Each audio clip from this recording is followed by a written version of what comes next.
Good afternoon, sir. Good afternoon, sir.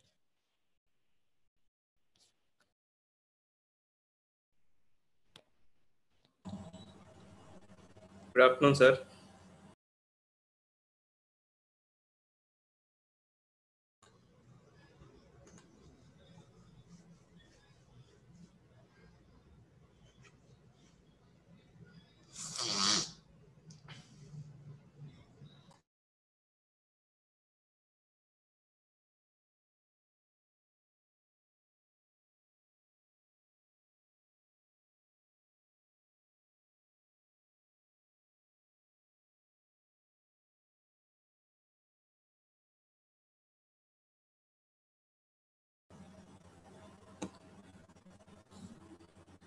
So I think I see few names which are not according to the naming convention. Please change your names. Put your roll number first, hyphen, then your name. Don't keep your email or your complete name. Abhinav, Shreya, Kavya.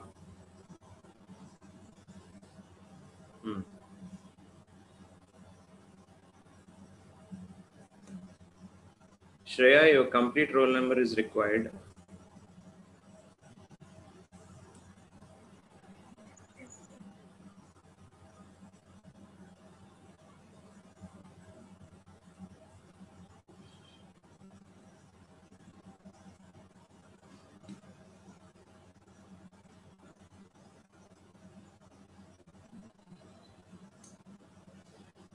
Ashish Rao, B26. Can you change to the naming convention? Like the roll number hyphen your name.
So we shall start the class. So good afternoon, all of you. Good afternoon, sir. Good afternoon, sir. Good afternoon, sir. sir. Good afternoon, sir. Good afternoon, sir. Good afternoon, sir. Good afternoon, sir.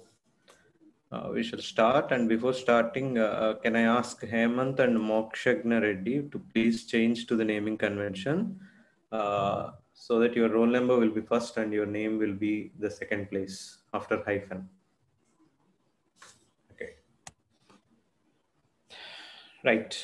So today we will just move to something like I just promised you to explain how really RAM works. So if you take a RAM, we thought that the memory will be stored, right? So the caution is here, if I explain, don't get confused and be afraid of seeing what is happening inside RAM. I'm just explaining to the minds who are very enthusiastic to learn what is happening inside. I don't want to keep the doubts in the minds of the people.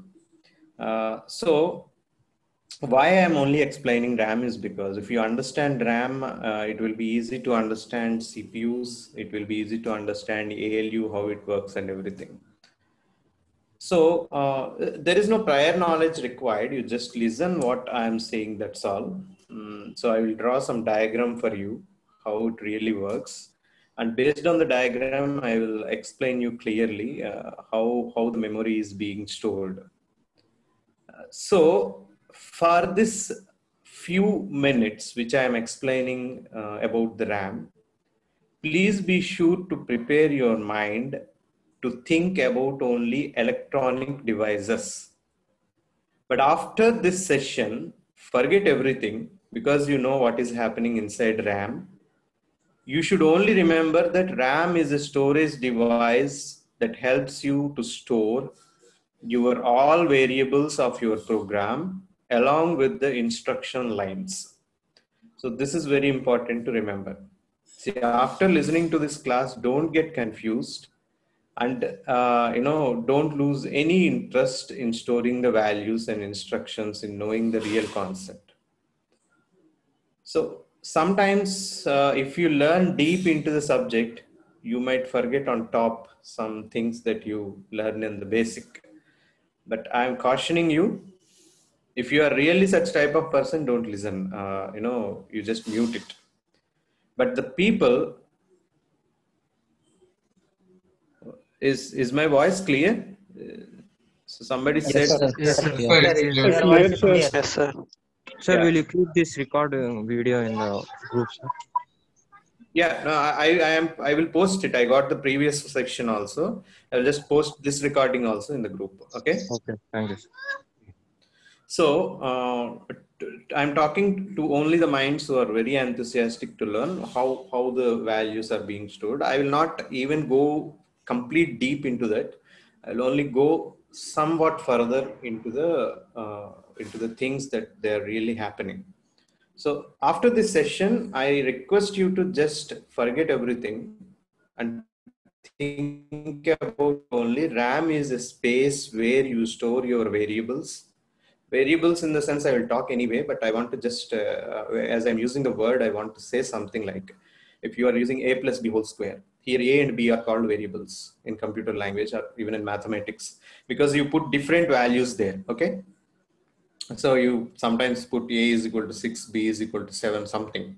So you can put it like that. So these are called variables. So you store some memory for these values to be given in the programming. So if I want to add two numbers, I write a program. So I should be having a, b and answer. So I will say answer is equal to a plus b. So these two along with this answer, that means the answer a and b will be stored in the RAM. And CPU, as I said, interacts with the RAM, get the values from the RAM, do something, a calculation like arithmetic operation and all. And after doing it, it will send back the answer, which is also stored in the RAM. And from RAM, it takes to this monitor. So like that I said already. So first of all, you say A is equal to 6, B is equal to 7. You give the input from the keyboard. They are stored in the RAM, along with the instructions in the program that you have typed. And from RAM, the CPU takes everything, the values, the instructions, everything, and starts executing them. After the final answer comes, it puts back the final answer to the RAM, and a RAM will be helpful to you to get displayed onto the monitor. So, andukane RAM acts like a bridge and Japan yesterday.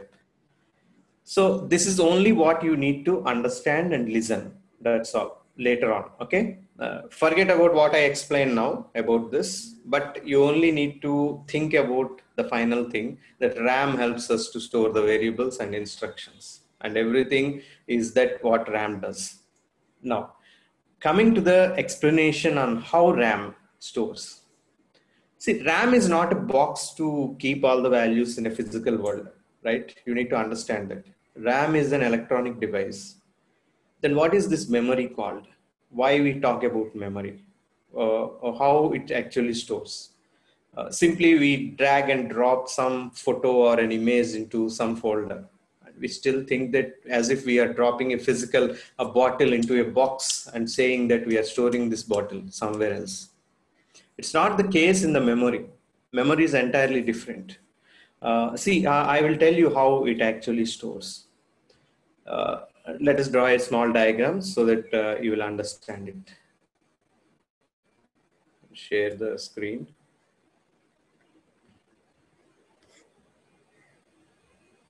So today I'm planning for explaining this one, and after this I will also explain something like Scratch programming, and I will write a small scenario for you, which is very interactive. I will also tell you how many different things are there, and based on that, today we will make it as a lab session because I think most of you might be having laptops, and even if you have tabs or mobiles, you can open your browser and go to Scratch Resistor and you can do the programming. It's completely entirely online. Okay, yeah, there is no need for you to download also. Download versions are there, but it's very easy to use online browser.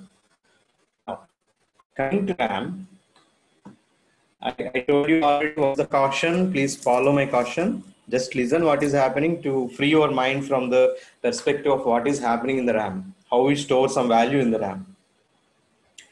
So first I will explain something that's called a bit storage.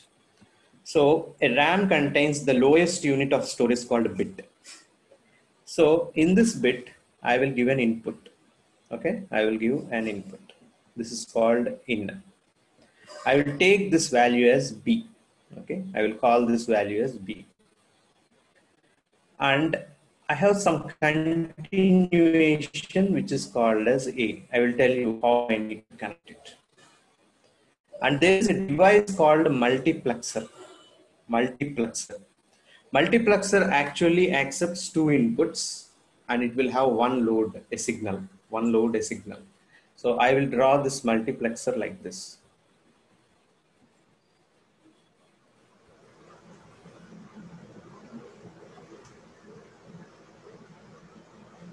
Somebody switch off your mic. So this is called multiplexer. And multiplexer actually takes one load bit. Load bit is an indicator that it's a signal that you want to load some value into that. So if the load bit is 0, I will call it as L. If the load bit is 0, then you are not loading any new value in one bit. See, in one bit space, what is the value that you can accommodate? Either 0 or 1. This is our computer's present situation. But in future, you might be going to quantum computing. Quantum computing is inspired by something called quantum physics. So at a time, you will have both zeros and ones in appearance. So in our old movies, we see that Lord Krishna will have multiple avatars at the same time. Okay, he might be visible in all avatars. Whoever sees him in that avatar, he comes in. That's what people showed to us in old days. In quantum physics also, it looks like that. In one bit, both 0 and 1, a flip-flop model will be stored. So in future, I think we can save a lot of memory. That means in 16 bits, you can store 32 bits. So that means we are doubling it. So in one bit, we store both zeros and ones in quantum computing. That's the future course. We don't know how it will be a hit, but I think within a decade, people are expecting that quantum computers will come to the market. People are still experimenting it. A lot of research is going on. But at present, we have computers in which we only have one bit. That means if I say there is one bit, I can only store either 0 or I just take out 0 and only store 1. Okay. So this is the only thing that. So now we are talking about storing one bit in the RAM, only one bit in the RAM. So this is load. If I give 0 as the load, I say don't load any bit. If I give 1, I'm telling that whatever input that comes, load it into RAM. Then I will talk what is loading. Okay. This is the circuit that actually is there in your RAM. This is called one-bit circuit. It's called one-bit circuit. This is called DFF. DFF means data flip-flop. Just listen, that's all. There is no need for you to learn anything. Anyway, you will learn it in digital logic circuits. DFF is used for time, time. For example, you're typing something. You started typing at 11:55. When you press send, of course, you stopped typing at 11:55. Your friend will receive at 11:56 or 11:55 milliseconds something, right? Did you understand? Time passes. That means if you give a value at 11:55, the value will be displayed to you at 11:56. So for time calculation in the computer, it takes this DFF. There's no need for you to worry at most. So we want DFF for that. And now I have few lines that are going away. See here. This is the line which is the output. So it gives out. And we have something called a connector in between, from which we have a back reverse. So this is the entire circuit you have. And now I will tell you how you will load. Initially, it will be taken into consideration as, I will take 0, okay? A will always be 0 and input is your course. For example, B is 1, you are sending on. On means 1.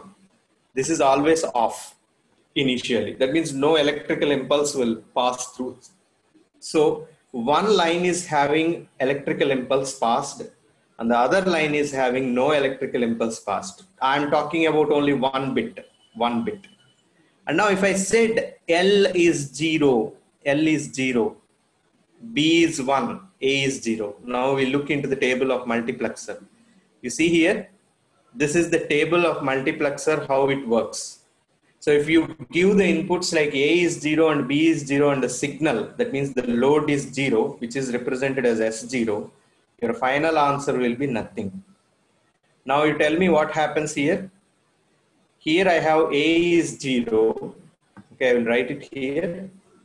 A is equal to 0, B is equal to 1, and the load is equal to 0.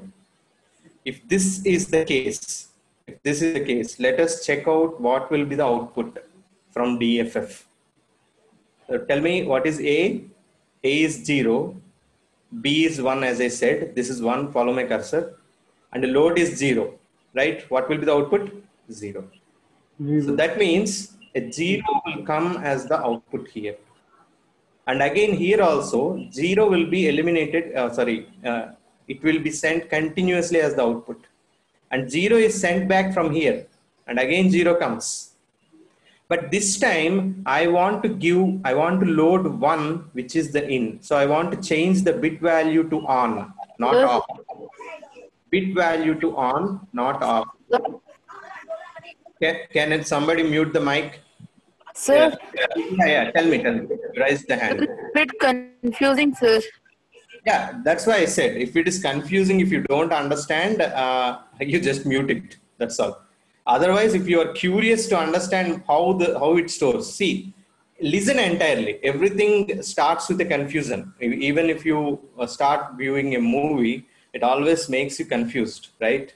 Finally, at the time you come to interval or climax, you will understand what exactly. Few movies are like that. The electronics are also like that. Okay. If you go for a Sukumar movie in Telugu, I think you don't understand it immediately until you come to the last climax. The same thing for the electronics. Okay, so those people who are really interested, I'm explaining for that, who can understand this and do not confuse. That's why I gave a caution in the start of this class, because I always expect my students to learn what is happening in deep also. Okay, so don't get confused. Just try to listen what is happening. Now, if L is 0, that means load is 0. I don't want to load any bit. Remember, I have a bit here. Initially, this bit is always 0. Okay, this bit is always 0. I don't want to load anything. And if I want to load anything means either 0 or 1 is there. 0 means no load. So no current, no impulse is there. If you want to load anything, you will just rub it out and you need to turn 1. Like the light bulbs we are doing. See, I have on 8-bit light bulbs, right? Whichever light is on, that means some load is there. So I want to insert some value into that. either current off or on, I'm doing some action. To do some action, I will give 1 for load. So for example, if 1 is the load I have given now. So even if I give input as 1, because load is 0, I'm not doing any action. I'm not switching off the bulb or switching on the bulb. So it will be by default every time 0. And coming to this, if we go for 1 as load, now I will just rub it. You see what will be in the table of multiplexer, what it will give. So A is 0, B is 1, L as 1. Can we look into the table? Now we need to go for L as 1. Okay, A is 0, B is 1. So what is the output we got?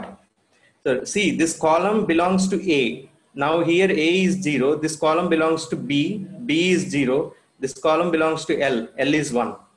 So I am talking about A is 0, B is 1 and L is 1. Let us look into this. Is it now satisfying? A is 0, B is 1 and L is 1. So what will be the output that comes here? According to the table, it will be 1. right. So the 1 will come here, and finally the DFF will give you the output 1. The output 1. And here also it will resend the output as 1. It will resend the output as 1.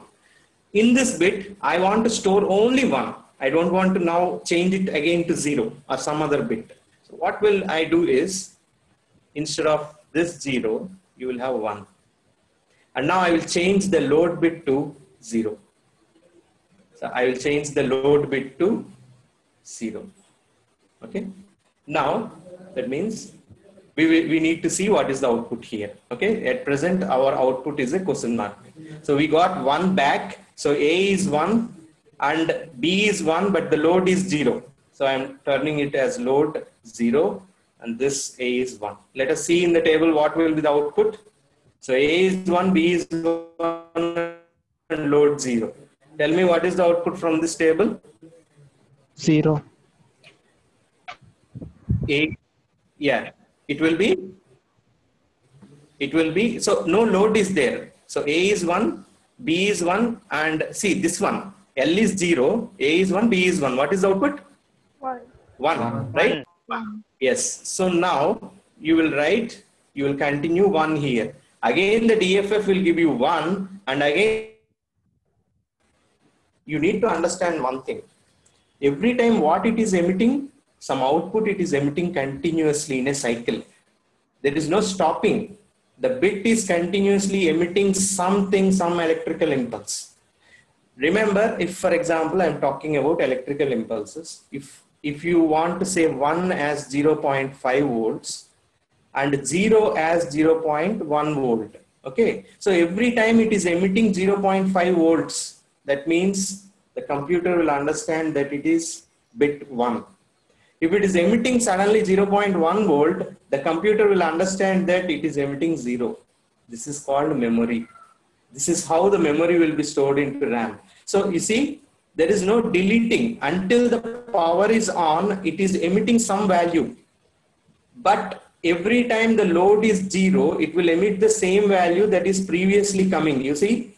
But this time, if I try to give 0, now, you see, and load this 0 into the bit. Now our bit is having 1. Now this time I want to load 0. Let us see what will happen if I am loading 1. Now I need to get the output again. So you will have 1 here, load 1. Now you see, we got 1 back because if the previous value is 1 and you want to change the new value as 0 and you are loading it with 1. So this is on bit. So what is the multiplexer that you have? The new values are A is equal to 1, B is equal to 0, and load is equal to 1. Let us see. ఏమేమి వచ్చాయి మనకు values? Confusion లేకుండా load ఇక్కడ రాద్దాం. L is equal to 1 అని ఇక్కడ చేర్పేసి. So 110 చూద్దాం ఇక్కడ. 110 కి ఏమొచ్చింది? 0. That means 0 is loaded here. So the new output will be 0 and 0 is emitted back. So every time it is giving you 0.1 volt. So continuously it is telling that this bit holds 0. So in our board, we will write this as 0. Like this circuits, there will be 16 circuits for every bit. 16 circuits for every bit. Imagine all the 16 circuits emitting some zeros and ones. This is what we write it on the board, right? All the 16. We say this is 1, this is 0, this is 1, 0, 1, 1, 1, 1, 1, something I say, and tell me what is the number, 2 power 0, 2 power 1, 2 power 2. Yes? We simply write this on the board, but actually to get these values, this is what the circuit that works using something called multiplexer. Now I think you understand how the memory is done. So there is nothing to store in Almora. Every time you continuously emit some volts, based on the volt, it will decide whether it is 1 value or 0 value. Until you try to change and load some new value, it continuously gives you 1 value to you every time. So whenever you want to read what is this bit value, whatever it emits continuously, it will be only shown. So this is what it emits continuously now. If I want to change again, I will put 1 here and load 1. Again, your emitting will be 1. And 1 will be carried forward like this. Emitting, whatever it emits is called the memory here. So if you switch on the light, remember that light always comes from the torchlight, right? The light always comes from the torchlight. Now what is the value of light means? It is on. It's on. When you switch off the light, no light comes and torchlight never produces anything. It produces some empty thing.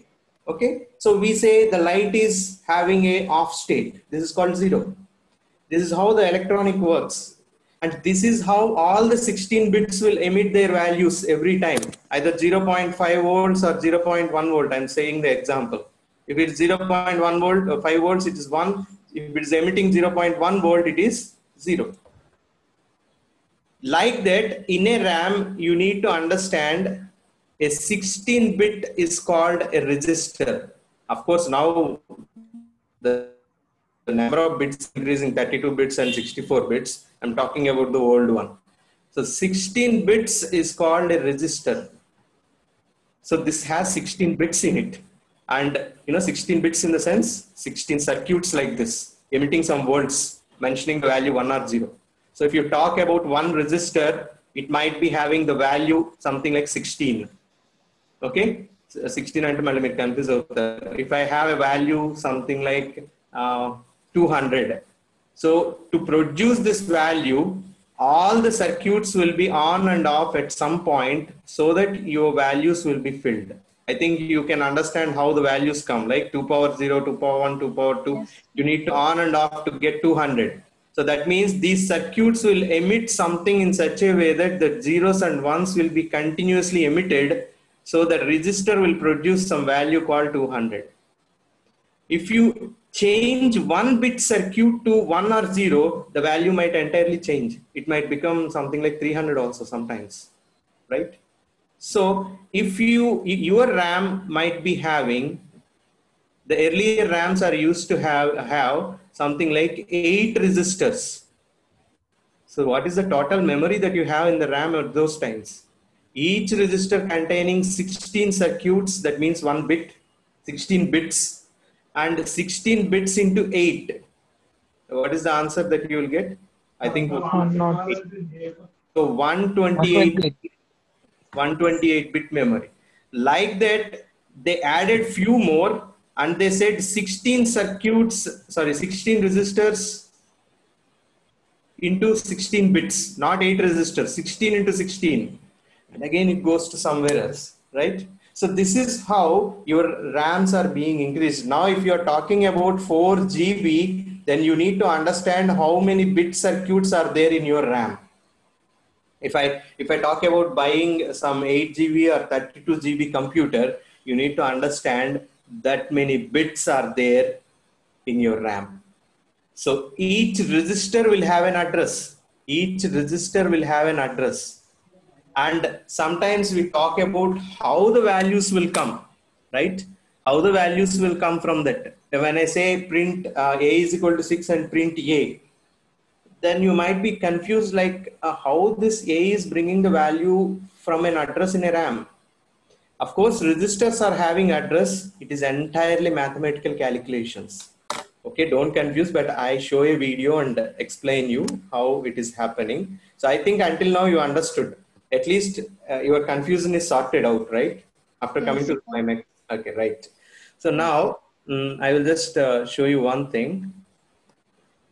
Total process is going according to two tables, sir. Then Yes, it works like truth tables. So these are all working with NAND, XOR, OR, and so you have so many And logic gates. And yeah, yes, sir. this multiplexer, these are all part of your gates. And you know, your entire memory works with gates. Even your addition, subtraction are also done in logics. Okay, the logic gates only. Using and or not, you can do addition, you can do subtraction, anything. Just an observation, you can write your own program. Okay, so that's how the computer is being designed. And now I'll show you one thing which I want to share. Okay, right. I have got few messages. I will look after that. Wait 1 minute. Okay. You can see this one, right? Are you able to see this diagram? No, yes, sir. Yes, sir. Yes, sir. Yes, sir. So make it full screen.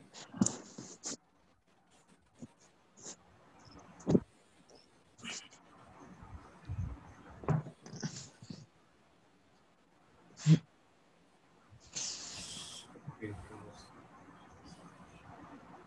1 second after I finish this one, I'll just change it to my mobile net. The internet is unstable.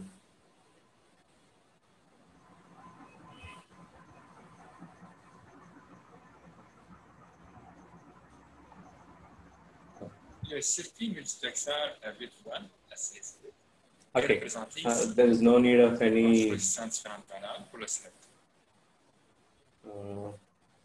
mute. I'll mute it. Yeah.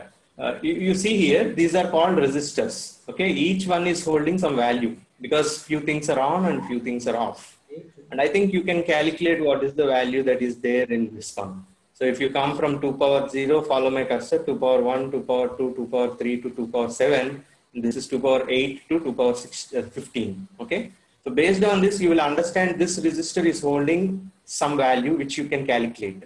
Let me see and check what is the chat message. So yesterday you told that if you save anything in ROM. See, this you told that if we save anything in ROM, it can't be. Yeah, it can't be erased, but we are talking about RAM here. It's not ROM. Okay. Sir, your Harshvardhan, voice I is think you lagging, sir. understand. We're talking Sir, and about your RAM. voice is lagging and breaking. Okay, okay, Yes, okay. sir. I will come back with this. Yes, sir.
One second, I am just connecting to my phone. Can you all switch off your mics?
Sir, did you kept your mic unmute?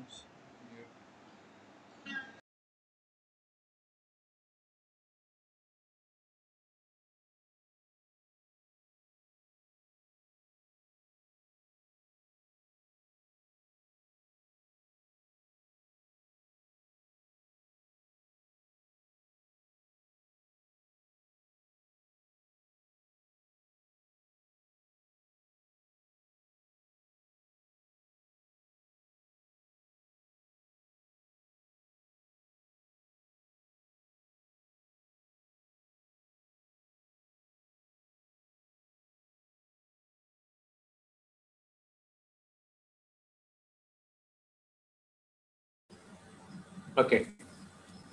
Sorry for the disturbance. My phone has some problem. I need to every time switch off and switch on it. And I need to go through it to connect to the phone. Okay, laptop. All right. So after explaining this, I will come to Harshvardhan's question. He has a very good question to me. Okay. Right. Coming to this one, see each resistor is holding a value, and these all values are sent to the multiplexer. And you know this load. Are you able to see the screen? Is my voice audible and clear? Yes, Yes, sir. sir. Yes, sir. So here I am just giving the load bits. Now until now we are talking about only one bit, so we are sending only one load value.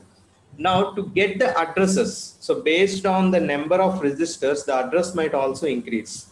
So it comes like if there are k resistors, then it can be talked like k is equal to log n to the base 2 number of addresses.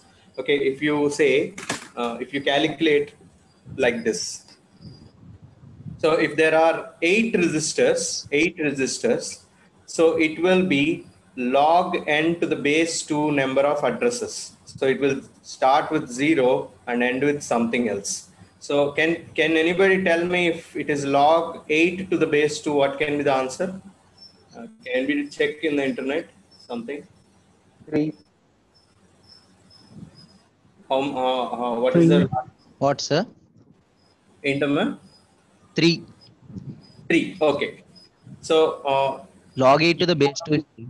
yes, you have 3 bits. That means 3 bits in the sense you can have the addresses up to 3, right? So for example, to get 8, of course, the maximum bits that you want to load is 3 bits, right? So how to get 8? Of course, this is 2 power 0, 2 power 1, and 2 power 2 like that.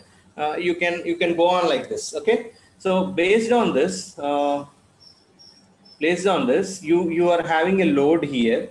So you see how he is changing the load and you get the answer. See, for example, the load is 0 0 0. That means the address 0, it's a resistor. This is a resistor, and see what is the output that is coming. See, this is all mathematical logical calculations. So you cannot say like, okay, bring the ball from the red box or black box. Somebody switch off your mic. Bring the ball from the red box or black box. You cannot say like that. It's not a physical world, right? So it is an electrical impulse that is emitting continuously, and you need to find out like this. So if, for example, he changes some values again. Observe the load, how he changes. See, that is the yellow mark which he is keeping. So that is the address he finds. That is the value of that particular address. Now he wants to find B. See, for B, what he is changing? 0 0 1 he is changing. If you take this is 2 power 0, what is the address that comes here? It is take 2 power 0, it is 1, right? So this is resistor 0, this is resistor 1. After he changes based on the multiplexer's values, this formula is available in Wikipedia. You can see multiplexer in Wikipedia. If you send these load 3 bits and also these resistors 16 bits, you will get the value this one. So based on this, we are not asking the computer to get the value from the resistor 1, but it is directly giving the value based on the calculations. Next, he does what you see. He's changing the middle one. So what is the address he's trying to say in the load in the green one? It is 2 power 1 that is on. So 2 power 1 is nothing but 2. So 2 in the sense it is C, because A is 0, B is 1, and C is 2. After you get to the multiplexer, you see the same value appears as the output.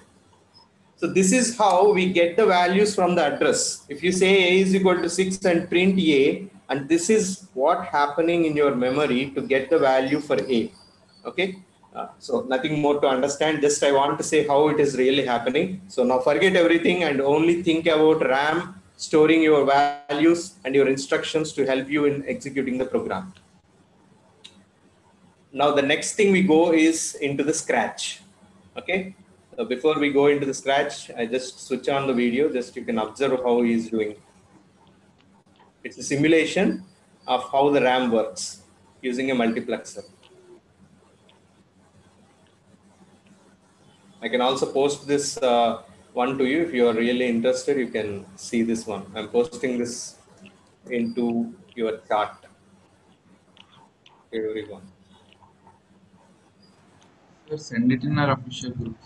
WhatsApp. Official group. Okay. Yes, So I am 826. keeping it here. Somebody copy and paste it. Possible. Yes, sir, sure. I'll do. Yeah. Yeah. Coming to Srinidhi, yes, I will tell you how to join in Coursera and Tetris definitely. And also, not only mentioning the textbook, I have 2 soft copies. Anyway, I will definitely give it to you. I will mail you whenever required. Okay, there is no need for now to go through that book. First of all, we go through these 2 chapters of computational thinking and problem solving. Then we will go to programming. I will definitely give the books before we go to Python. And coming to Harshvardhan, Harsha, are you there now? Yes, sir. Yeah. Harsha, you asked something like, sir, yesterday you told nothing can be erased in ROM and we are using ROM in phones. Yeah, I want to clarify this one. Actually, in mobile phones, we use both ROM and RAM, Harsha. So what is generally kept in ROM is your operating systems like Android and all. The great important thing is your Android operating system is kept in ROM so that you don't erase it. You don't know the mechanism of erasing it. Okay. But nowadays, ROMs are coming with something like flash memory. Flash memory can be easily erased and rewritten, and mobiles are using flash memories generally. So if you want, there is a mechanism by the Android updates which will modify what is written already in the ROM. That means it is the flash memory. So that is how they are updating your operating systems and changing it. As I said yesterday, now previously the ROMs are very difficult to modify. We have to use electrical impulse, take out the chip outside, and we have to use electrical impulses or ultraviolet rays. But nowadays, you can keep the chip inside the computer itself or the mobile, and you can change it with a program. So you need to unlock it and change it. So that's how you can modify something in the recent ROMs. Okay. Okay, sir. And coming to RAM, how it will be used is RAMs are something like they are just want to store the values temporarily. Like when you open a photo, the entire photo's pixels memory will be stored into RAM. After you delete the photo, everything is deleted from the RAM. For example, you are playing a game, so entire game data will be stored temporarily into the RAM. After you deleted or stopped your game, entire memory will be deleted.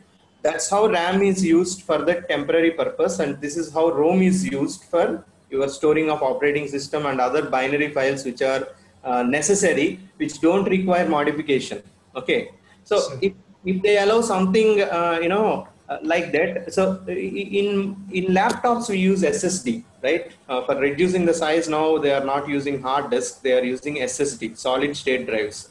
And in mobiles, there is no requirement for solid state drives because there is no large memory. You might be having up to 128 GB maybe, right? So for that, they are just using flash memories. And flash memory is another type of example for ROM type of device. Okay. Okay, sir. So that ROM which I have talked earlier is the old ROMs which cannot be modified and difficult, but the new ROMs are instead replaced with flash memories which can be replaceable, accessible, and modified. Okay, I think you understand. Yes, sir. Yes, sir. Understood, sir. There is routing is erasing the data in the ROM. Maybe it is doing because Android is open source. You can modify the entire operating system for your own. So there are programmable mobiles in which you can root and you can change the code in the flash memory itself and you can execute it if you know how to route it. Okay. Sesha, answered your question. I hope.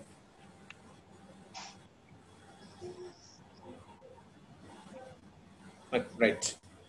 Sashank, am I audible to you? I have answered your question, I think. Yes, sir. Yes, sir. Okay, right.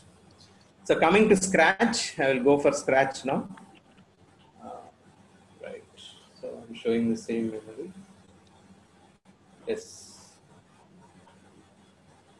So once you go to Scratch, you can type it like this.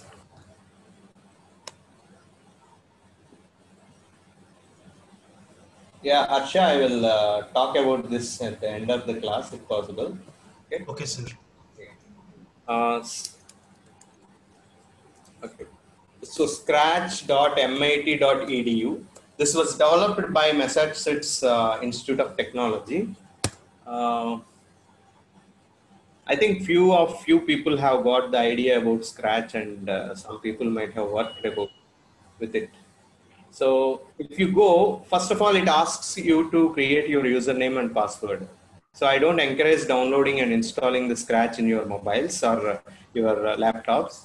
I generally ask you to go for browser and you can browse scratch.mit.edu. You can log in into and you have your folder, you see. What are the projects that I have developed will be in my folder like this.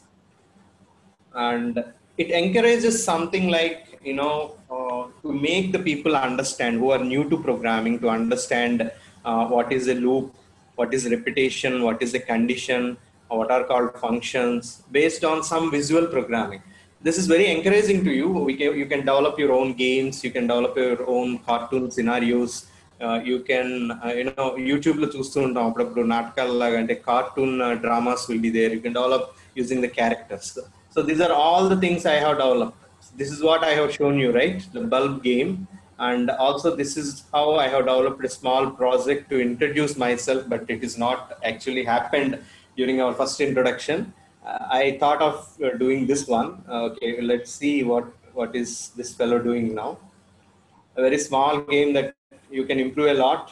Yesterday, I have got one girl from another section. She has developed a very good one. And also, lot many things. Some person has developed some drum game.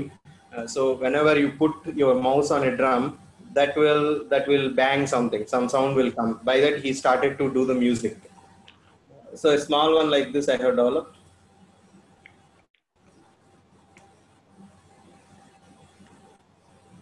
Is it working?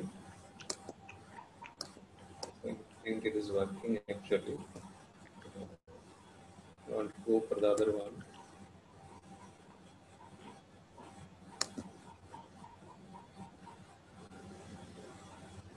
I don't know, my internet is very okay. I will go for this if possible.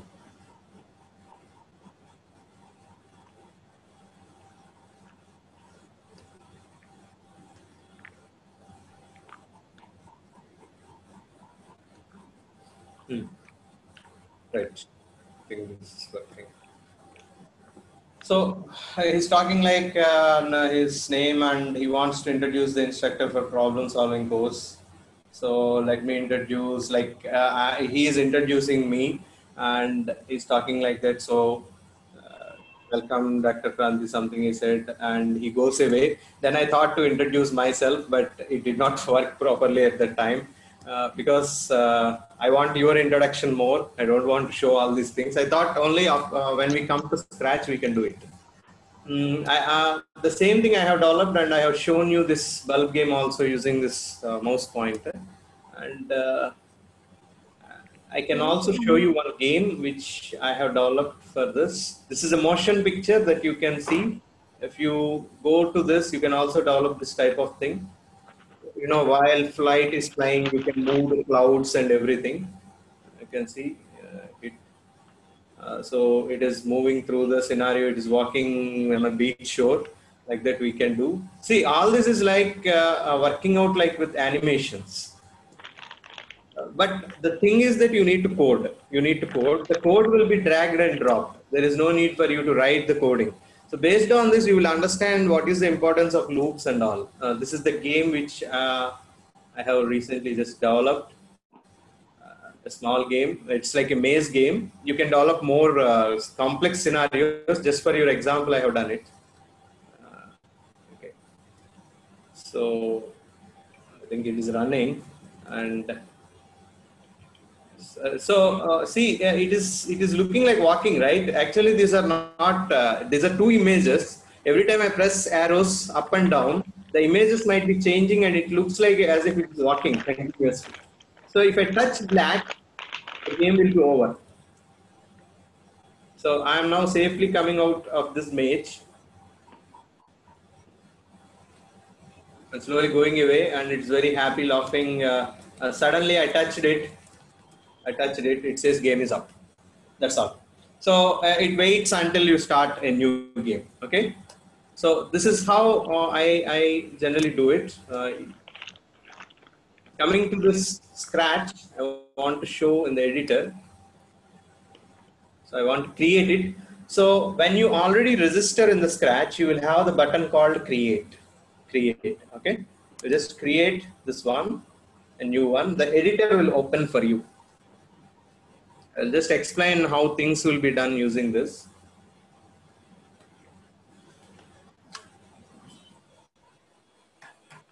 So it is creating a new project for us. Okay, so this is the sprite that we have. Sprite, we call it as sprite, technically speaking. And these are the sprites that you have, and these are the backgrounds. Any background you can keep, like I have said, like it is walking on a seashore. That's the background I have kept.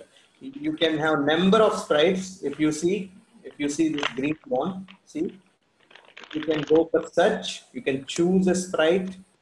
You can see the animals, the people, the fantasy, dance, music, sports, and now it's an intermix of all. So you can have many sprites with you.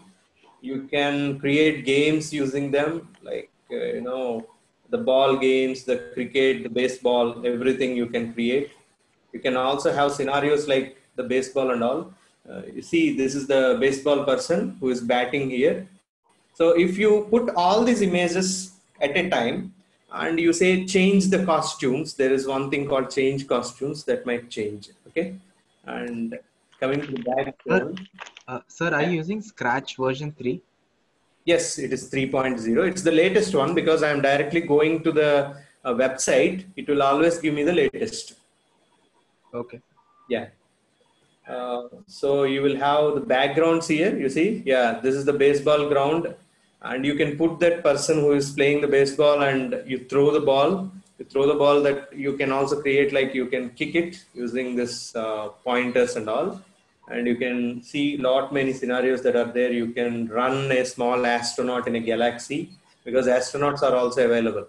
You can see lot more things like underwater patterns, and few people have developed like underwater fighting games. The sharks might be coming and the diver is shooting them, like that they have developed. Just yesterday we have another class. You can also go through that. Okay.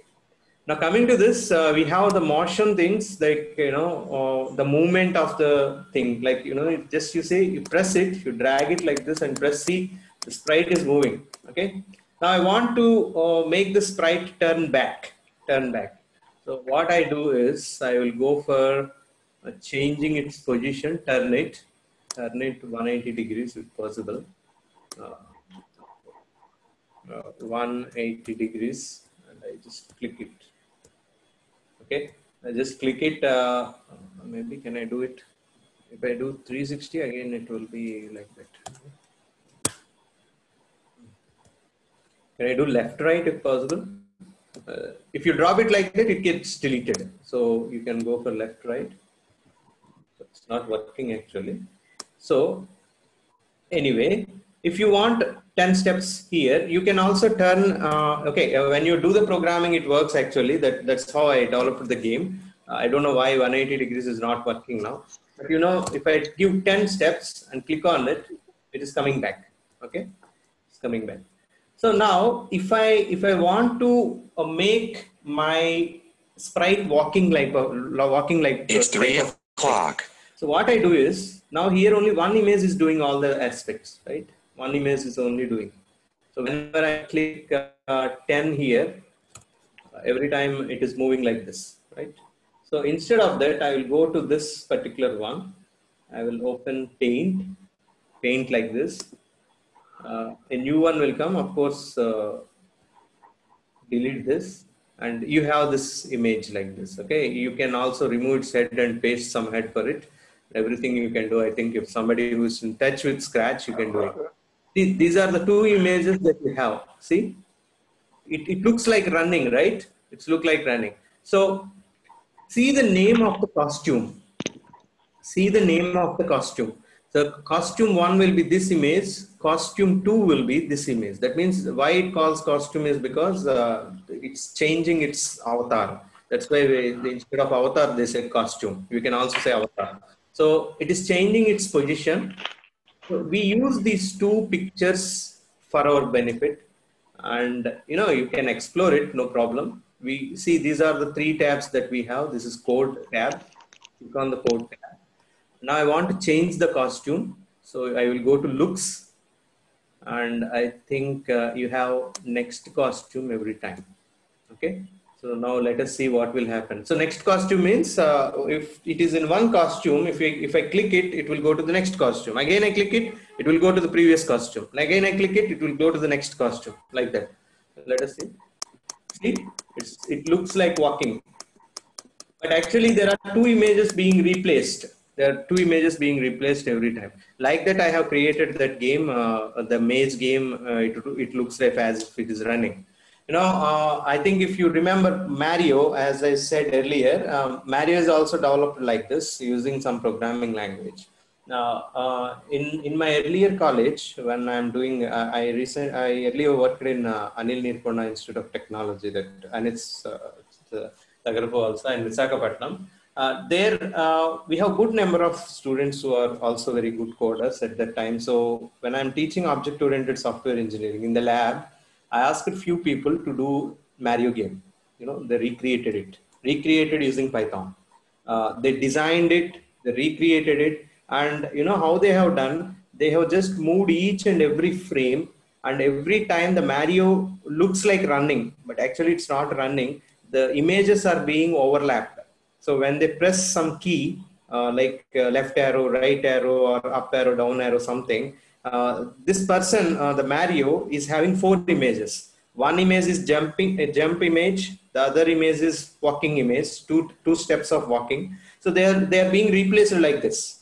Photo after photo is being replaced, and in that speed, we think that Mario is really walking. So that's how the Mario is developed in either using C or C++ at that time. And these people have recreated Mario using Python. You can also do it if you're really interested to develop some games using Python. You can do it. But for now, we can go for Scratch. And if I want some events to happen, that means if I want to click a button so that it should happen. So let us see. I want to try this front button. Okay, up arrow. When I click up arrow, the sprite has to walk. Now let us get back the sprite here. And I will take, this is the one. You see here, when some key is pressed, it's what it's showing, right? Are you able to see what I'm showing? This is the zoom thing I'm showing. So if when space key is pressed, it says, but I will change it. See, you have a lot many keys that you have up to Z, 1, 2, 3, 4 to 9. So if I said up arrow, now you see, if I run it, now you see, I'm just clicking up arrow, and it is running. It is running. Okay, I'm not clicking anything. You see, see, I will take out the mouse from it, and you see, I'm just clicking. Drag it again here. I'm just clicking on the mouse. Sorry, not mouse. This up arrow, and it is walking. This is how you can develop a game. Okay. So these are called events. You can talk about mouse touching and all. You can also say sensing. You can go for sensing and ask, you see, if you touch the mouse pointer, then what should happen? For example, if you touch the mouse pointer, have you seen the game like we used to play in Android? If you touch it, it will sound like rabbit something. Have you remembered that? Uh, and sometimes if we talk something, it also converts the voice. What is that game called? Talking Tom, sir. Talking Tom something. So when you touch it, it will say, it will sound like something, right? As if it is in pain or fun or something like that. You can also play with this cat. You can also put sounds for that. See, the sound is also there. You can put some sounds and you say meow sound is there. Let us play with this. See, I think you listen. So whenever you put the mouse on that cat, you will have a sound for that. And you can also go for additions, subtractions using these operators. You can give two numbers in this, and you explore how to use this two numbers and how to put the values in that. And you can also find out how to do some addition and subtraction. You can also ask cat to give the answer. Not only cat, you can use number of things. And see, this one is called stage. Earlier I have shown you like board and it looks like a classroom, right? I took it from the background. You see, you click on this background, you see, I have highlighted this one and go for search. And in this background, you can find all these backgrounds and put instead of that, you have a party, you have everything. And I think there's some messages are coming. Sir, will you also post this? Sir, can we use two sprites at a time? Yes, you can use Lakshmi, you can use two sprites at a time. And you can ask two birds to fly together, and also you can, based on that, I will also tell you about that. The thing is that you need to remember, you need to consider a screen as pixels. As I already told you, I will just draw a small diagram. Just stop sharing it so that you will understand.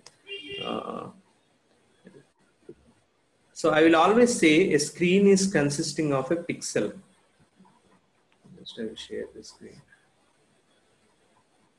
So have you ever gone before a TV that I think I have discussed with you people.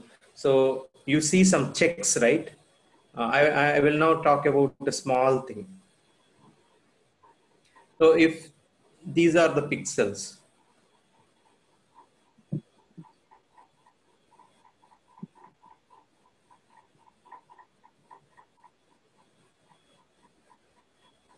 so if you go near to a TV, you will see that there are some pixels in that, and you see that pixels are very small. They look like these checks. Okay, near the TV, you can find out this. Not only TV, in monitor also you can find out this pixel type of thing if you go much closer to that. And each pixel is given some color, and that is how the entire monitor is being filled with different colors. Okay, so for example, I type K. So what it looks like is it will fill the pixel with black color. Okay. Will fill this pixel with black color like this. And I generally ask the students to look from a distance. If within the blackboard, I draw it on the blackboard, and the last bench people can look it as if it is K, right? If you go near to the TV, you can see the alphabets look like this. Have you ever observed it? The alphabets look like this with some dazzling points, right?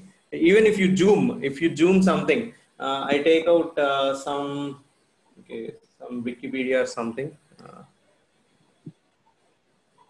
See, am I sharing screen 1 or screen 2? Is it visible what I'm drawing? Yes, sir. Okay, right. Yeah.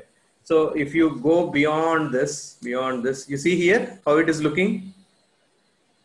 Are you able to see this?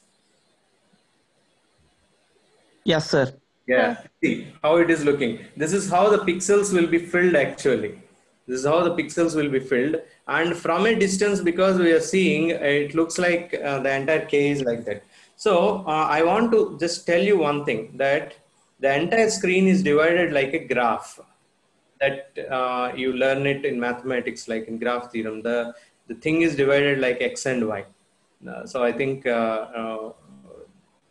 this is X and this is Y, right? So plus value, minus value, and this is plus and this is minus, right? So if you want to move a sprite, imagine the screen as a graph. If you want to move a sprite from here to here, I think you need to imagine what you need to do. So maybe all the forward things will be given as plus x. That means the positive x, some value. So you will say go x is equal to some 50. That means 50 steps he will go. And the steps in the sense, it is like pixels. So it will go for 1, 2, 3, 4, 5, 6, 7, 8, 9 to 50. And it will walk like that until 50 it will walk. Okay. So if you want to come back from this, I think coming back in the sense it should be minus. It should be minus. So you use x is equal to minus 50. That's how I have did it last time for minus 10 and plus 10. If you want to go up and down, you will say you will keep some y is equal to plus value for going up the character, y is equal to some minus value for going down. Okay, I hope you understood. That is how I developed that maze game using that logic. I will just show you that particular one.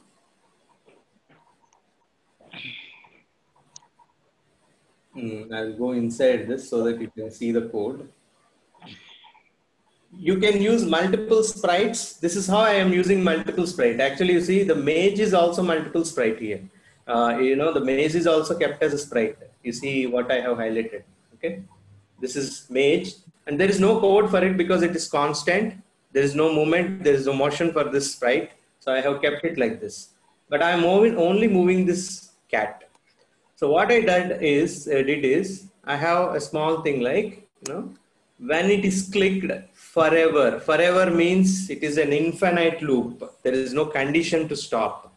Forever it will do. So that means until it touches a black color, you should not ask game is up. That means the game is over. You should not produce a message, game is over. But if it touches, you should produce and stop the game. That's what I have given a condition. So for that, I have started with flag because when I am giving this flag, when I click the flag, this will be activated. And along with that, when I click the flag, only this will be activated. But these are only activated when I press right arrow, left arrow, up arrow, or down arrow. See what I have done? I have changed x by 5 steps, positive. That means it is going right side. You see here. Sir, are you sharing Scratch? Sir, not visible. Yeah. I will share now. Actually, to my second monitor, it is showing like share. That's why I thought I'm sharing that screen. I will do it.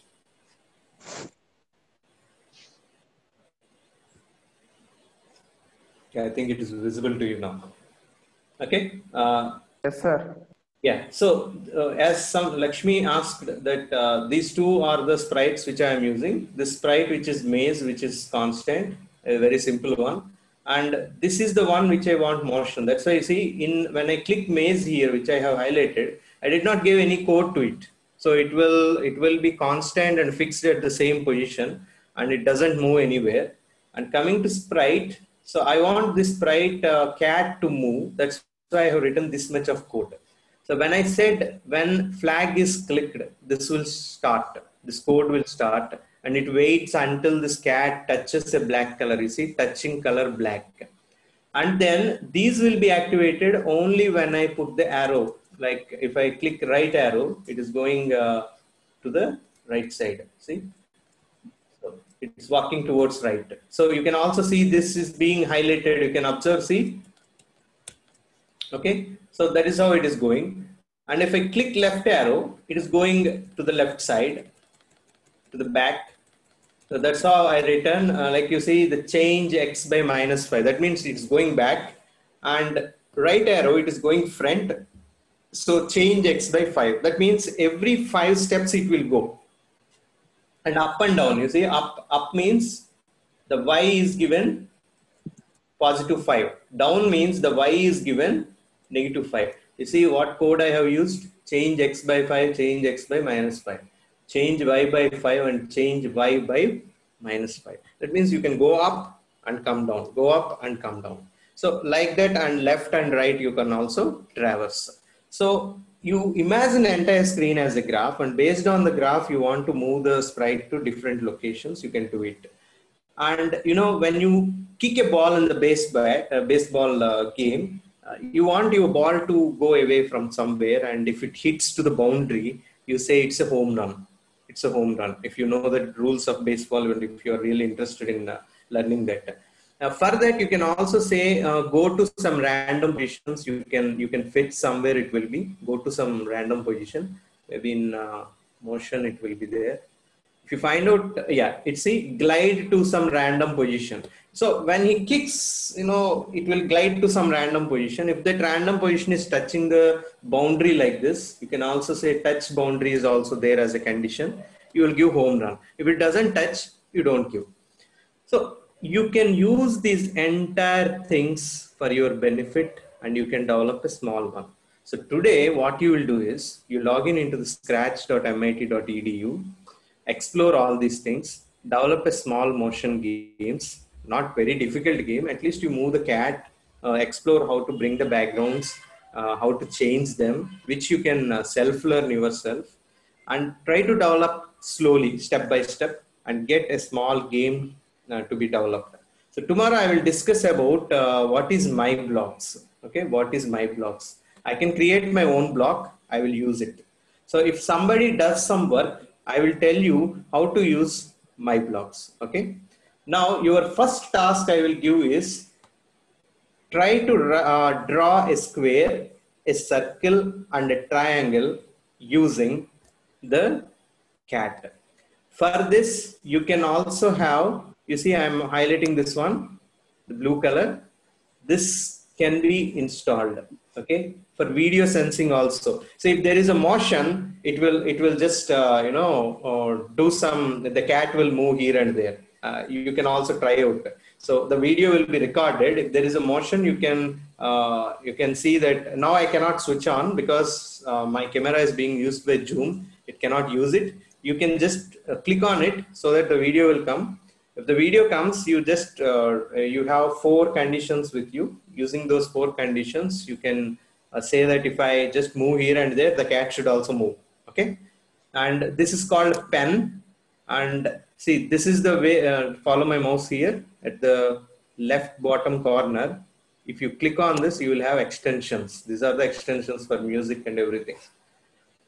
Okay, if you click on this, you will have all these new things added to you. So pen down in the sense the sprite might draw something to you. See, I will now write something like pen down. Okay. Now if I click right arrow, you see it is writing. It is writing, right? It is writing something when I do pen down. So using this pen down, I think you can draw a circle, a square, a rectangle, and a triangle also. You can use it. So you can explore it. You have all the buttons available to you. You can explore all the buttons to develop what you want exactly. Okay. So for today, I'm giving you a task of these things. Tomorrow I will explain you blocks. And in the meanwhile, you explore many things and do some gaming on your own interest. Come up with good ideas. We will discuss tomorrow. Okay. Now, anyway, the time is there. So you can start registering in the Scratch. And in meanwhile, if somebody has any doubts, I can also solve it. You open your browser and you can start doing it. So there are some chat messages that is, sir, is it compulsory to follow a programming language for designing a normal racing game? If needed, what language should be? Yes, using Python also you can do it, Abhinav. And you can do it even in Scratch also. You can do it first in Scratch, and then you can go for Python graphics. And you can develop your own game with that. You can import the images of different cars and all, and you can do it. Sir, how to join Coursera? Yeah. Chandana, I think your Coursera links will come. Anyway, you have to do Scratch in the Coursera also. So after submitting the projects to us, 50% will be here and 50% will be Scratch in Coursera. You need to submit some project there also. And that's why we are taking up to the next weekend. And so in between, you can explore all these things, right? Okay. Yes, Harsha, I will come back to you. Anyway, I remember your question. We will talk it at the last.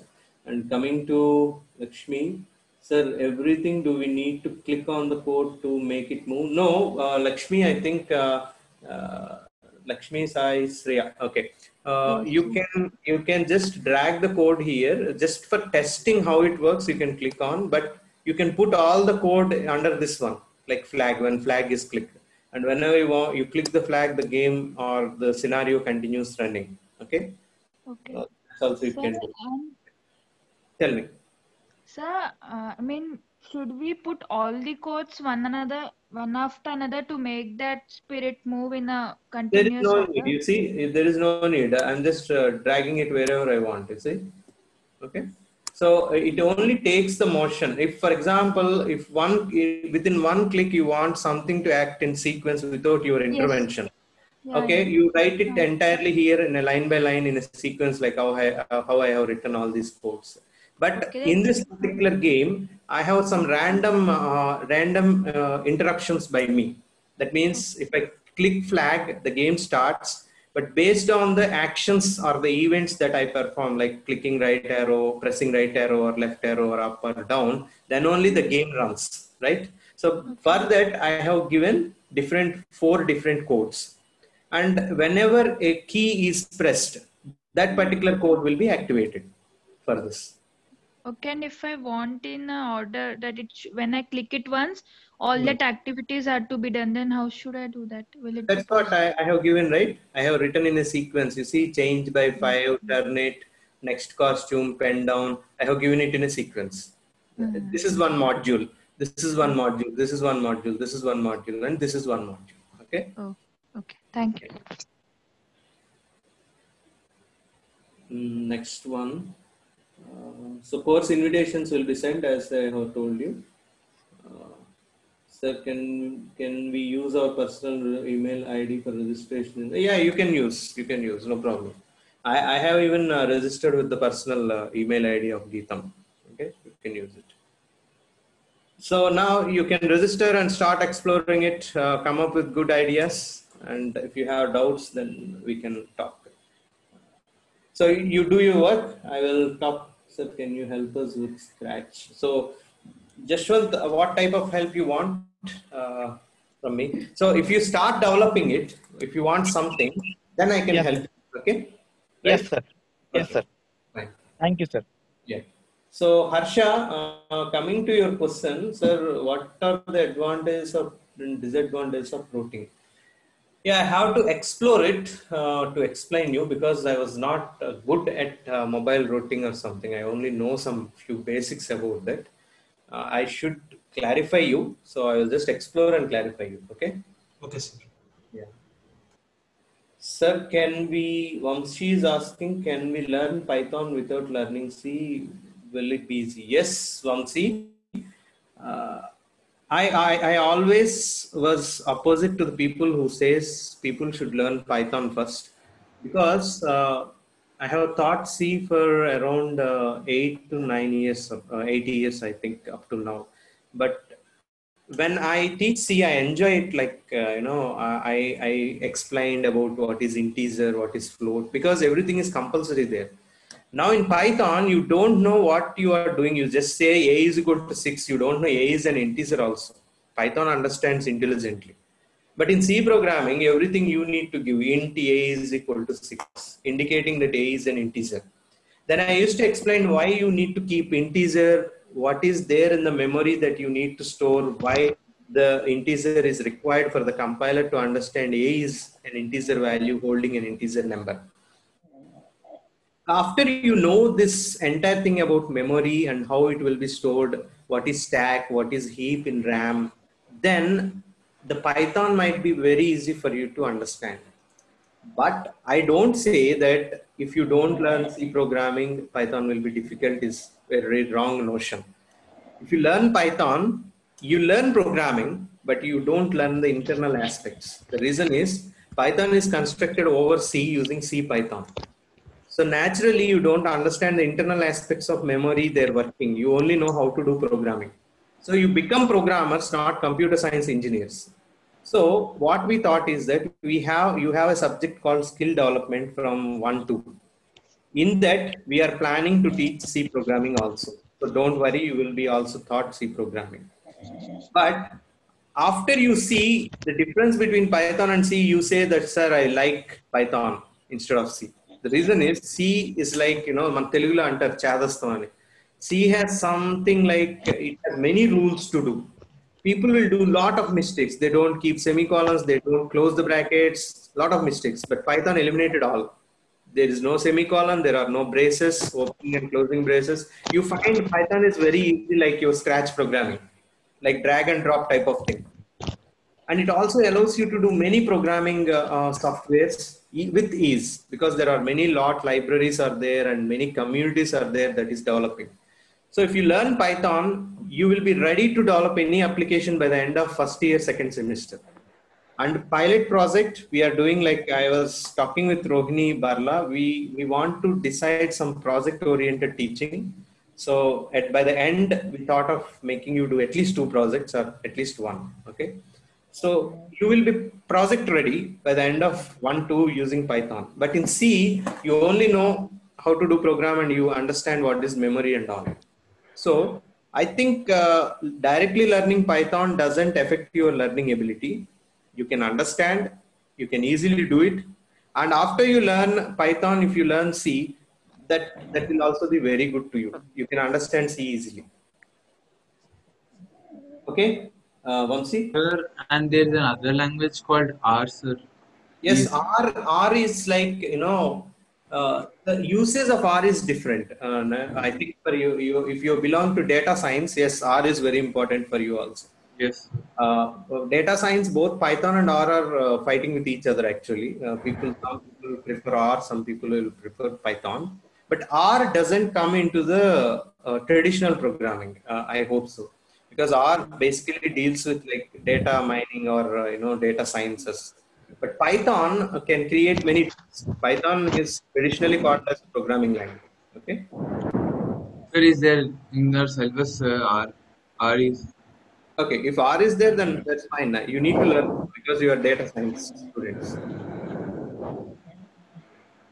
And Sanjay asks, sir, to a beginner, would you recommend learning Java?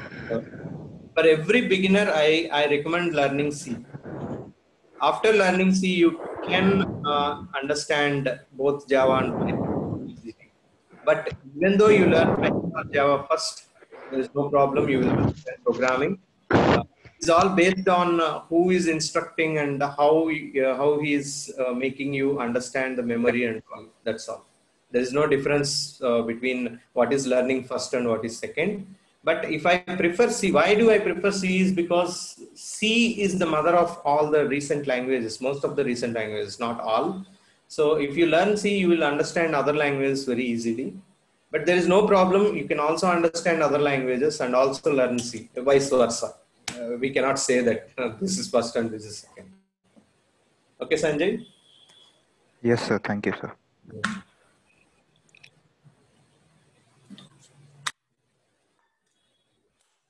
So now start exploring it, come up with new ideas. If anybody has done some good thing, or don't feel shy, everything is great on your behalf.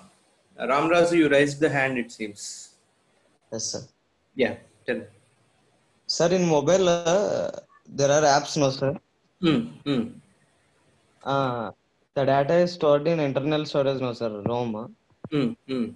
Not ROM. If you open an app, temporary data will be stored in RAM. Okay. And apps are stored in ROM. That means the flash memory. Yes, sir. Then, suppose if I am not opening any app, but there is consumption of RAM, sir. Why no? Why, sir? There are something called background running apps.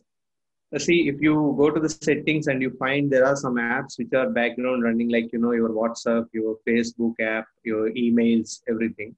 What they do is every time they get refreshed, take the new data to show you the notifications. So notification, how it comes onto your monitor, right? Something that comes onto your monitor should always be in the RAM. So your RAM is being filled with the data, with the background working apps, which are getting temporary data into the RAM, and your RAM is entirely filled. Okay. So that is why I always do like off the notifications for all the apps, I don't want my phone to disturb me. I only want to look into the phone whenever I want to look. And also I save the RAM memory. Every time it doesn't slow my system also. Okay. Sir, I have another doubt. Yes. When I bought my mobile, Mm. the company gave 12 GB of RAM, sir. Mm-hmm. And while I am setting up all the settings and when I finish completion of installation, Mm. it uses it up to 6 GB, sir. Mm-hmm. Yes, this is because Android. Now, what happens is, as I said, in our computer system, what happened? A BIOS programming will be run on a small ROM, okay, or a flash memory. This will load all the operating system files into the RAM from the hard disk. Okay, this is what happens in the computer. Because until something comes into the RAM, you cannot see in the monitor, either on the mobile screen or your laptop screen or desktop screen. So here what happens in the mobile is your operating system is stored in the ROM itself. There is no separate hard disk for your mobile. ROM, the flash memory. It can be erased, it can be rewritten like that, but still it's called ROM. Okay. Yes. Now from this, what happens is whenever you switch on your mobile, your entire operating system binary files, which are temporary to show you onto the monitor, they will be loaded onto the RAM. So for loading all these things, your 6 GB of RAM is being used already. So there is only another 6 GB of RAM left for you to run your apps. I hope you understand. Yes. Hmm. Sir, where do cloud gaming data is saved, sir? Cloud gaming data is stored by the companies which provide the cloud facility. Like, for example, you are running Company servers, sir? Yes, company servers. If you're running Call of Duty game, your entire data is stored not in your mobile, but in the cloud based. So that's why you need to log in with your mobile number and all. So what they do is they take the third party support. There are cloud providers. You can also set up a company by keeping many servers with large data, and you can give software as a service providing in cloud, and people will come to you. These clients like Call of Duty game providers, the Microsoft will come to you, and they will ask you to provide some space for their customers. Like that, your games will be stored in some cloud every time. Okay. Yes. Yeah, it's now a very profitable business now to many people. That's why even Microsoft, Facebook are also starting this type of. Amazon is also starting. Have you heard about Amazon Web Services and cloud services? Yes, Now you can use their services also. Like that, these even your game apps don't install their own servers. They pay the money to Amazon and use their cloud services. So all your customer data will be stored in the cloud. Yes. Mm.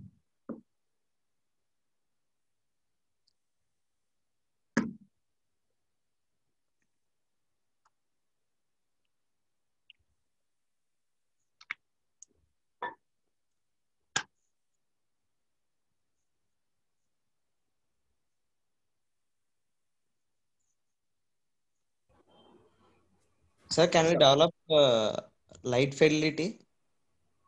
What is that? Light fidelity. I did not understand that fidelity. Can you explain what exactly it is? In mobiles, we have Wi-Fi, no, sir. Light fidelity means transmission of data through light. Oh, you are saying Li-Fi, right? Yes, sir. Yes, sir, Wi-Fi. I have heard about Li-Fi, but I did not hear the complete name. Yes, I have heard, but I think it's not still a success because in 2013 or 14, some people have come to present their paper on Li-Fi. They said that at the time it is a new technology and within a decade it will come. I think already we are having a decade, but still we are using Wi-Fi. Yes. Yes, sir. Yeah, you can develop, no problem, because using light in the sense, light is also transferring photons, right? You have a source that is receiving, like your laser light. It is like a signal. The receiving sensor will observe how many times the light is switched on and off, and based on that it can observe and it can transfer the data like that. Sir, but light cannot enter into rooms, no, sir, through walls and. Yes, that's the problem they are facing. Wi-Fi is a signal it can enter, but light cannot go through. And light should be like you need to stand just beside that, or opposite to that, where the light will have no obstruction. That is why Wi-Fi has little bit failure. Yes. And it is also straight. It can be used for few things like if you use Wi-Fi, it will go all around and anybody can hack it. There are few interpretations like for military communications and all. You need to have a straight line of communication. There should be no interpretation or somebody should hack it. Okay, that is how they can also use Wi-Fi.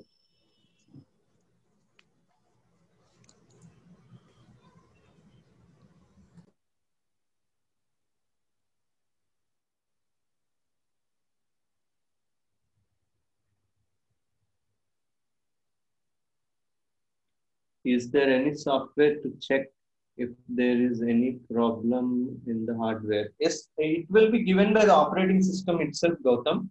Whenever you have some hardware problem like a driver failure or some hard disk component failure, operating system will give you the notification. That's why operating system we use for our computers. Earlier, operating system used to be controlled by command prompt and small machine level language code. Sorry, not operating system, the computer. But later on, operating system is very helpful to us in controlling our hardware and also checking what are the errors with the hardware. Including the software and hardware, it controls everything. It's the best software. No other software will be there to tell you this is the failure. Only operating system can give you. How can I recover a process will be done in the hard disk? Okay, recover process in the sense, most of the times, this is called reliability, software reliability.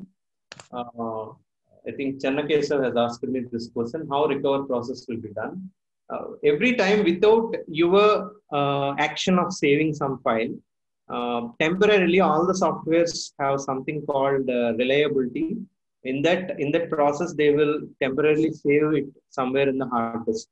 So whenever something has shut down suddenly because of error, this file, when you're opening again, it will connect to the temporary saving location. Okay, and it will open it and say we have recovered your file, and that's how it is done actually. Okay, Chankesu. Okay, sir. Thank you. Yeah.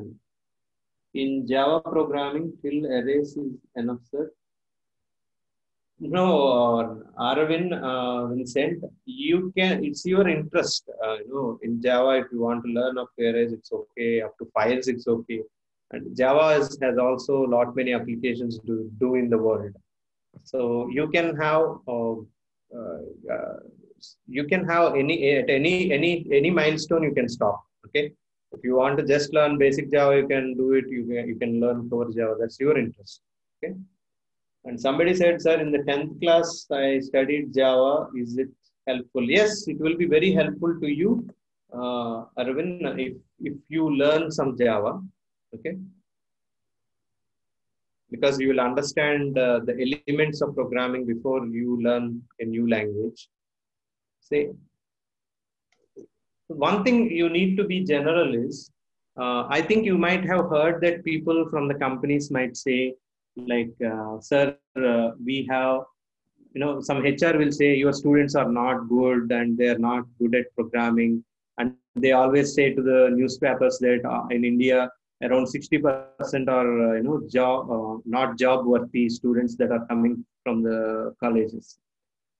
But they're not talking about your knowledge. They're talking about your interest of learning some programming language. That means, for example, Python is now good at all the industries. Now Python goes away and the next language Go is coming. Do you know Go? Go is also now famous language nowadays. And suddenly industries all change to Go and they train you. They train you as programmers. And you should be able to learn within 1 month. That means if you can learn a programming language in 30 days, then you will be called as good software engineer and you have some learning ability. It's not about you don't know some programming language, but you should be confident that you learn a programming language within 30 days. That means learnability. You have the aspect of learnability. So as Vincent has asked, is it helpful? Yes, it will be helpful. Based on this knowledge, prior knowledge you have on programming, you should be able to learn Python within few days, or at least understand what I say with less grasp, with more grasping of understanding how Python works based on Java's comparison. So I always encourage students like learning programming language is not important, but learning the principles of programming is very important. You need to find out what is logic, how you store values, variables, memory. The inside things will always help you to learn any programming language. You will become all-rounders. At any time, you can learn any language. Yes. So somebody said P.V. Narasimha Rao, our ex-prime minister, who is good at speaking 14 Indian languages. I was surprised how he is learning, because he has the ability to do that. He understood the root of language, the principles of language, and he could speak different languages by learning them fast. So as programmers, your task is to understand what is computational thinking, what is problem solving, and based on that, what are the principles of programming, then come to programming itself. That is the confidence you need to give to the interviewers.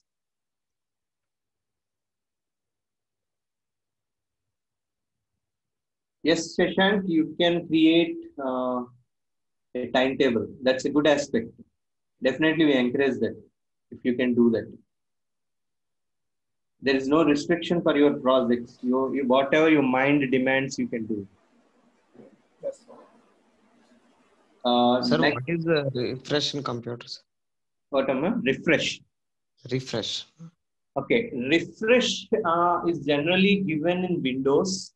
Refresh in the sense if there is any garbage that is already there and it is reducing the speed of your computer regularly in your desktop or something, it generally deletes whatever that is garbage that is there already in that. I don't know the exact process. This is what I think. I will definitely clarify it. It's also a good question. I will look into that. Okay. Next, timetable you can develop session. Now people are looking for timetable. I think your seniors have developed. Still, it needs to be fixed. You can also develop. You can develop a rival company, right? And you can also say that mine is best. You can prove it also. There are many types of errors that are coming. I think your data science people can do it. Start learning before you start teaching Python. Yes, Harsha, you can do it. Anyway, because some of you are interested, I will post the 2 books. I think if you get a group mail, you can post it to you. It will be very easy for me. Otherwise, I will try to post it in the WhatsApp. So Sir, that there is some disturbance. yes, that is not my disturbance and some other, I think, technical. Sir, you said about the soft copies, no, sir. Will you upload that? Yes, I want to give it through WhatsApp or a mail. If you get a mail, I can just send it very easily. Otherwise, I will do it in WhatsApp. Okay. Okay. These are the 2 good books. First of all, you go through. I will tell you which book you need to go through first. There is a book called How to Code in Python, and there is another book called Think Python. This is very easy book, and they will give you a lot of good project-oriented teaching there.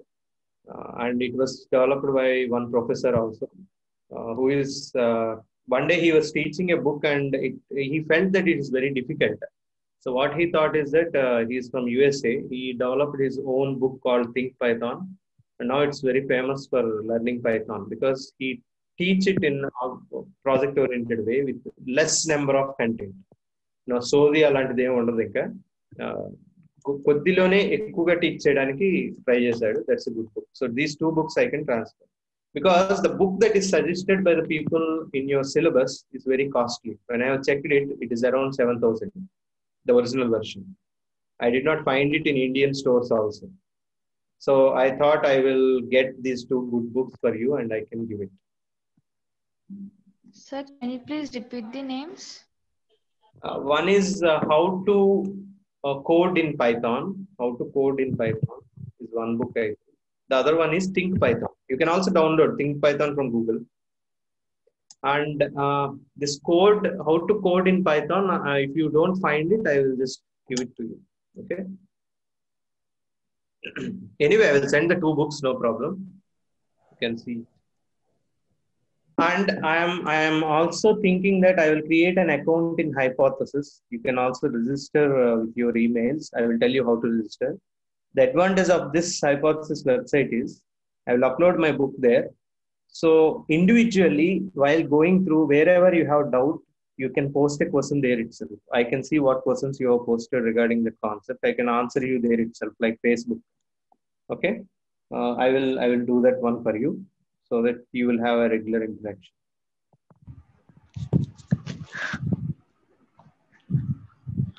So are people trying to register in Scratch? That's very important. For tomorrow's lab, I think we are going for complete Scratch-oriented lab. You should be ready with your accounts and some of your explorations on what you have done in Scratch by today night and tomorrow at least.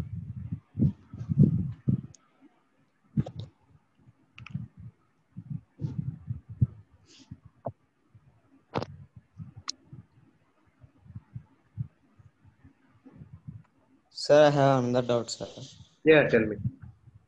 Sir, in mobile there are chips, no, sir, processor chips, Snapdragon chips.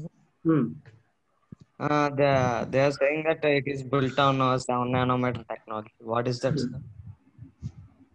See, earlier people used to develop Alert from using 1 minute. your disk is almost full. Okay. Earlier, the people used to develop this processor chips and everything using NAND, NOR, XOR, like whatever I said. Gate. So these are primitive things actually. Up to 90s and 2000 starting, they used to do that. Nowadays, the EC people, that means the electronics communication people, are more clever to implement much more nanotechnology. That means the resistors, everything is, I don't know the exact technical terms of that electronics, but they started to use it in a nanotechnology. That's why they say nano. Okay, that's why we are getting more and more less weighted chips and less size chips actually. Basically, these all come from the previous NAND gates, NOR gates like that. But later on, they have been converted into much more nanotechnology, much more small and compact versions. Okay. Yeah.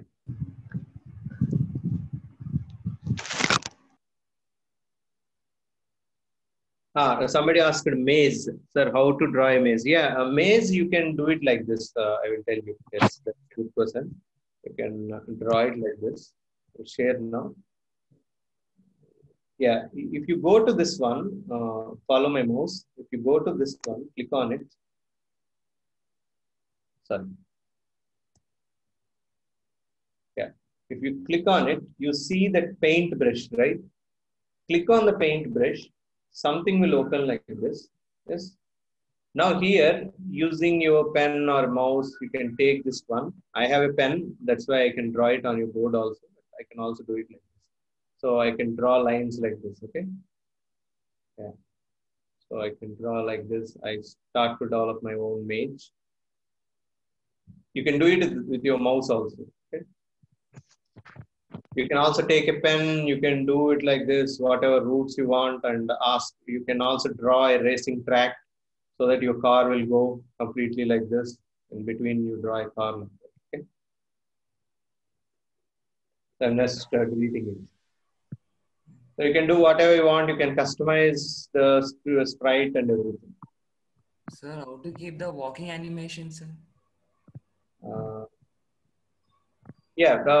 Keeping the walking animation is like I said, right? If you go for this sprite, you go to the paint brush, delete it. See, there are two images, right? This is called costume 1 and costume 2. In code, you can change the costume. That's why I said next costume. So every time you are clicking something, for every alternate click, the costume will change. So first click, it will go to next costume. Second click on the same arrow, that means the left arrow, it will go to another costume. Like that, the two costumes are one is in one position, the other one is another position. In a speed, it looks like as if it is walking. Have you understood? Yes, sir. Thank you. Yeah. See here, you see, I'm trying to show you here. See, it's walking, right? Yes, Yeah. sir. This is one image. This is one image. This is one. This is one. For every click, it is changing the image actually. So if you click its speed, in a speed, it looks like as if it is really walking or running. Yes.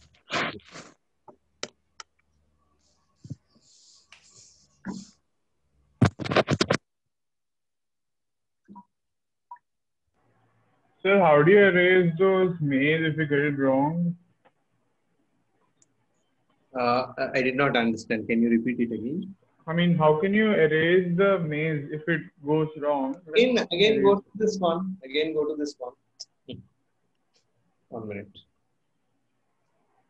Go to the paint itself. Something will be created like this, but delete it, and it will go to the next one. Okay, previous one. Now you take the rubber, take this eraser, just erase it like this. You can erase. You see, I am erasing. Okay, like that you erase and redraw it. And if you press Ctrl Z in Windows and Command Z in Mac, it will come back to the previous position. Okay, undo. Yes, sir.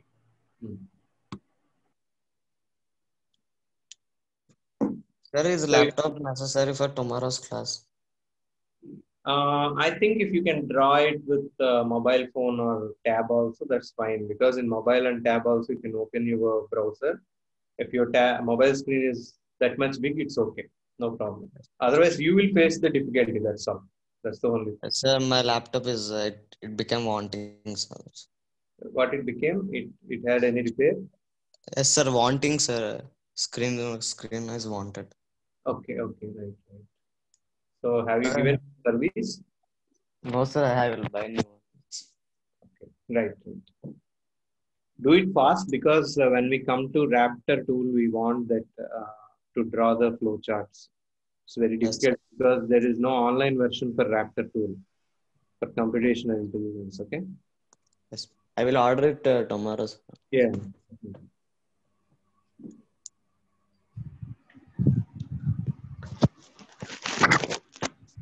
Sir, can we do this in phone? My laptop is not working.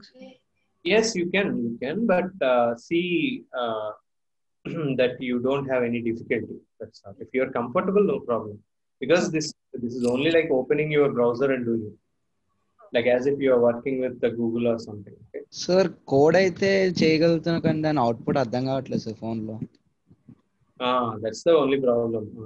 It will be a little bit difficult. But try to explore. Some people have done it already. I did not do it in phone, but you try to explore and come up with a solution. Okay. Okay. Yes, Sri Krishna. I think if I say compulsory, that is like insisting. But I should say, if laptop is there with you, you will become good, maybe data scientist or IoT engineer, something. Because from the base itself, you start doing something, right? After getting birth, I think we start to move, right? We are trying to move somewhere. First, we sit on and try to move, and then we started to move with 4 legs and then with 2 legs, right?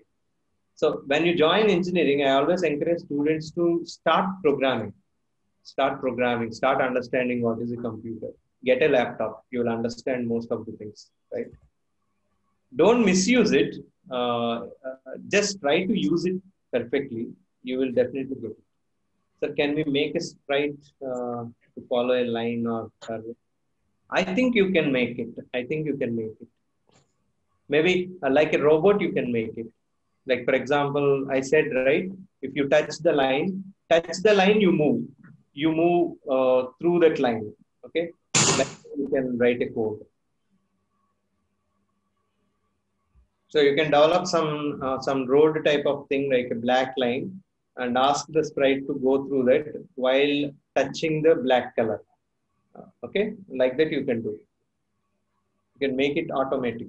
Okay, try out your level best. Come up with the solution tomorrow. Okay, it will be quite interesting. Sir? Hmm. Sir, which one is good, sir? Ubuntu or Windows, sir? Which one is good? I generally prefer to become a good programmer, either a hacker or IoT or data science. I prefer Mac or Unix, most probably. And if you are facing some difficulty, then you can go for Windows also. But you can buy a Windows system. Sir, actually, I'm using Ubuntu now, sir, right now. So should I switch Very it to good. Windows? Excellent. Or... That's fine, Rama. There's no problem. But we have a problem right now for Raptor tool. That fellow has developed in Windows only, but I think for Linux also he's trying to launch it. Just check out. For my Mac, it is not there, so I am using another Windows laptop for that particular one. If I want to teach you, I need to use another Windows laptop. That's the only problem we face for Python and Scratch. Linux is the best one. Linux and Mac. Okay. So Yeah. now, sir, should I install Windows or let it be as Ubuntu only now? For only Raptor, a 2 weeks of course, you need to install Windows. So instead of that, I suggest you one thing, go to Wine. I think you have Wine with you. WINE is a software, Wine software, which is a simulation of Windows. Install Wine first. Okay. Next, after installing through Wine, you can install this software called Raptor 2. It will get installed and it will work properly. I in don't know Linux much, also. sir. Something they keep on coding actually in this Ubuntu. I've seen some videos. There is no need of coding for that. You install Python, like, okay, the sudo apt install will be there. There are some commands you can go to Google and ask how to install Yes, sir. Python. Some commands are there to install something. Yeah. Yes. Just slowly understand. There is no hurry burry. Okay, don't get confused. Initially you will get confused, right, for everything because you are new to computers. Of course, you do computers in your early childhood, but still you play some games or do some small programming. You don't go in deep into installations, deletions, and all. So most of you people, I'm saying. So first of all, learn what are the commands that are there in Linux. Go to terminal and try out each commands. Create a directory, delete it, install a software, how to install it. Then you will understand everything. Okay. Yes. Thank you. Yeah. Yes, for laptops, Sri Krishna is asking any specialization for suggested special. I should not say specialization. It should be configuration that will be good. So I suggest you can buy some 4 GB to 8 GB of RAM, 500 GB to 1 TB of hard disk, and 3 up to 3.0 gigahertz of speed, processor speed. Sometimes you can go from 1.1 to 3 also. Based on your laptops, and one graphic card if possible, because graphic card will definitely help you in IoT and also in data sciences. You can buy a laptop with these configurations. So is i5 better or i7? I think i7 is also good. Earlier, i3 is the stable version, but I don't think i5 is good at that. And you can go for i7 also. So should we buy i5? i7 is okay. Yes, i7 is okay. Sir, but it's very costly now, sir. Yes, Yeah. costly. So if it is costly, you can go for i3 also, a little bit low price, but the working speed will be the same. See, with our programming and working conditions, there is no need for us to go for i5 or i7 or i3, okay? Because you are not starting an animation industry or high-profile industry which really need computational power. With the programming that you do like Python, Java, and small projects in your college, engineering college, I don't think you need that much of computational skill. I think. If you're really interested to start something, you can buy for the future. Yes, for model graphics, I generally prefer so most laptops will say we are giving Intel shared graphics. That is not always good, because once I used i5 as my processor, i5 processor Intel. and it said that Intel shared graphics. I tried to run this one like GTA game. It did not run properly. The reason is both RAM is sharing for both graphics and computation. So instead of that, you can use something like NVIDIA graphic card, and or something like Redmi. Something is there with R. I generally forget that name, but NVIDIA Red is Magic, sir. AMD. Red Magic. It's 4 o'clock. Rises, Yes, sir. sir. Radeon. Radeon. Yes, Radeon. That is good. Thank you, Vinay. So that is also good, and you can also go for NVIDIA graphics card. Sir, 2 Where GB you is are enough, looking at sir. GTX one? Yeah, you can go for 2 GB or 4 GB or 8 GB graphic card. But they're they're little bit costly. So you can go for 2 GB minimum. Okay? Yes, sir. If you want, we can extend. Yeah, you can extend. You have slots for extension. You can. Sir, in laptop it doesn't have PC. Sir, we can increase RAM, but I don't think we can change the graphics card. Few Because the laptops are motherboard allowing. won't support. Few laptops are allowing. Thunderbolt port. Yeah, you can also give it an extension. So external graphic card also can be kept. Sir, Okay. but it is not given to every laptop, the Thunderbolt port. Yes. Thunderbolt is given for Mac and some HP computers, but not all. High-end cost. Right. So we shall end up this class for today. Sir? So, yeah, without. Yes, sir. So I just logged into the Scratch. Like I just started with the thing, and I've done a very basic one, like the cat moving in a backdrop. So I want that to like turn in the backward direction and walk again. So what should I do? You can turn it like I said, right? Turn symbol is there in the motion key, and you can also flip it a little bit. In the paint also you can flip it. If you can go to paint, you can select the image and you can flip it. Okay. Flip the entire image. Okay. That you can, and you make it another sprite. So or another costume. So whenever you are pressing the left arrow, you can use that costume like turning backside and walking. Okay, like that you can do by flipping. Okay. Yeah, sir. I'll do that. Sir? Yes. If we zip the data, what happens in binary coding, sir? Yes. Because the data gets compressed, no, sir. Yes. Yeah, I will tell you with a good explanation in the next class, because now time is up. Definitely, I will answer your question. Okay. Because it's a lot of explanation to do it. So let us finish up this class for today. Okay. Yes. Yeah. Sir, can I wind up the session? Yes, sir. Definitely, sir. Thank you, everybody. Bye bye. Thank you, sir. Thank you, sir. Thank you, sir. Bye, Thank you.